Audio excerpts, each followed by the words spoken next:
Do you see what's going on with China with that female tennis star? Yeah. Yeah. Jamie, see if you can pull that story up. It's this woman, apparently she said that she was sexually abused by some politician, correct? Yeah. And then did you see like the hostage note that she wrote? No, I did not. Oh, so she wrote a note that says, "Hello, world. I am fine. Everything is okay. If you want to print anything else about me, please run it through me. Everything is okay. I am fine." I mean, I'm paraphrasing, but super weird. Super weird. The kind of thing that you write when someone's holding a gun to your head. And it was just a note. It wasn't a video. It was. Yeah, it's a note. It's a document. You know, an electronic document. Bro, they ghost people over there. Oh, Yeah, for sure they here do. it is. Where is, I don't know how you say your name? Peng Shuai. Peng Shuai, China's tennis I'm star. 100% sure on that too. This is my Chinese kicking in.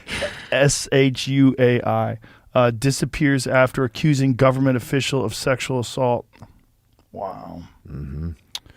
Spooky shit. But there was something where the United States Tennis Association said that they were willing to lose hundreds of millions of dollars worth of business with China if she doesn't show up again. Here it is. The Women's Tennis Association. In all societies, behavior she alleges took place needs to be investigated, not condoned or ignored. We commend Peng Shuai. Peng Shuai. It is definitely 100%. Sure? Oh, really? No, I don't know. I was like, I'm not sure. For her remarkable courage and strength in coming forward, women around the world. So there was someone recently, some tennis organization recently, I believe it was today, said something that they were going to boycott playing and doing business with China until she shows up. Here it says, there's the letter. "Hello, everyone. This is Peng Shuai." Sorry. Oh, okay. What happened? Oh, here it goes. Regarding the recent news released on the official website of WTA, the content has not been confirmed or verified by myself, and it was released without my consent. The news in that release, including the allegation of sexual assault, is not true. I'm not missing, nor am I unsafe. I've just been resting at home, and everything is fine. Thank you again for caring about me. Oh, Jesus Christ. Right. I hope, the last part, I hope to promote Chinese tennis with you all if I have the chance in the future, if I have the chance. I hope Chinese tennis will become better and better. Fuck. I mean, the fact that we're buying stuff from that country and then we buy so much from that country and we know there's human rights abuses going on over there. We know it. It's a fact. Oh, it's definitely a fact. You know, I got shadow banned recently on some of the social media sites. And how do you know?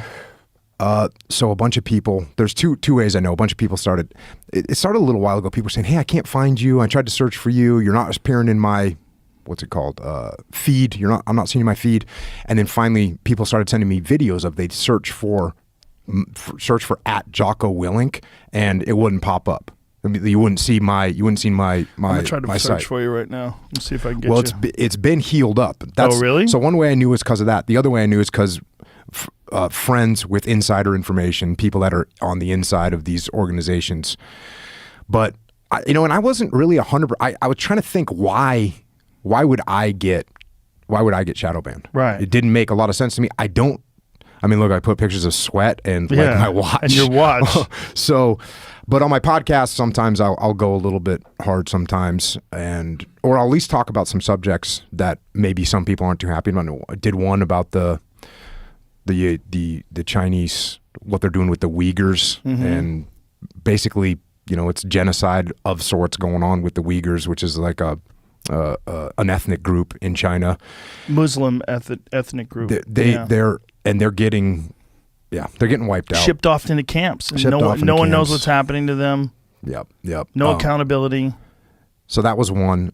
Then I did another podcast with a friend of mine, Daryl Cooper, and we were talking about, and there's another guy named Brian Suits, and we were talking about these movies, these Chinese movies that are out right now, and they're some of the most popular movies in the world. And one of them's called Wolf Warrior, and the other one's called Wolf Warrior 2. And you can see these, you can Google them, but they're these propaganda films where like the Chinese wolf warrior. This is a pack of sort of elite Chinese commandos, and they fight Americans. And the Americans that they fight generally are Navy SEALs. So, and like the closing scene, I haven't watched the whole movies, but the closing scene, I think it's a Wolf Warrior 2, is this Chinese hero fighting against this Navy SEAL American, like hand-to-hand combat. And by the way, they're fighting to free these. There's other people that are kind of in cages looking on, and it's the Chinese individuals fighting for the glory and for the freedom of these other people, and the American is fighting for some big corporate greed scenario. Yeah, it's very strange. There it is. Is that Frank Grillo? Yeah. Yep. Frank Grillo's in Wolf Warrior? He's in Wolf Warrior too. Oh, Frank. What are you doing? So they're making propaganda films, anti-American propaganda films, and the thing that's scary about this is, you know, China is thinking very strategically about things. Yeah. They're thinking about how to defeat America in 20 years or 25 years. And that's what they're thinking about. That's what they're planning for. That's why they're making films like this. And what is America thinking about? We're thinking about the next election cycle. That's what we're thinking about. Yeah. Oh, stabbed him in the eyeball? He's dead. Now he's going to say something mean to him. He says... That's fucking history? Is that what he said? Okay. So What's crazy is that they're making anti-American propaganda films, and we are making films that are run through the Chinese government to make sure that certain things aren't offensive. That's what's scary. They're changing Marvel Comics characters. You know that? Like No. Doctor Strange. What are they changing him Doctor into? Strange. Doctor Strange was a physician who had this accident and then went and studied with this Tibetan mystic and developed all these supernatural powers, right? China doesn't believe in Tibet, doesn't believe Tibet should have any freedom. So instead of a Tibetan mystic, it's a woman, and she's got a shaved head, and it's a white woman. So this is his mystic now. Instead of it being a Tibetan mystic, it's some white lady. They changed the fucking origin story of the comic book. Yeah. Well, For China. They got another movie that's coming out that's about the Chosen Reservoir, and you know, this famous battle in the Korean War where America got surrounded and had to fight their way out, and eventually came back and fought and, you know, settled on the 38th parallel. But in the movie, it's this just total glory for China, you know, sending the Americans back to the sea. They're like you said, they're changing history, Changing history. and they're trying to set us up.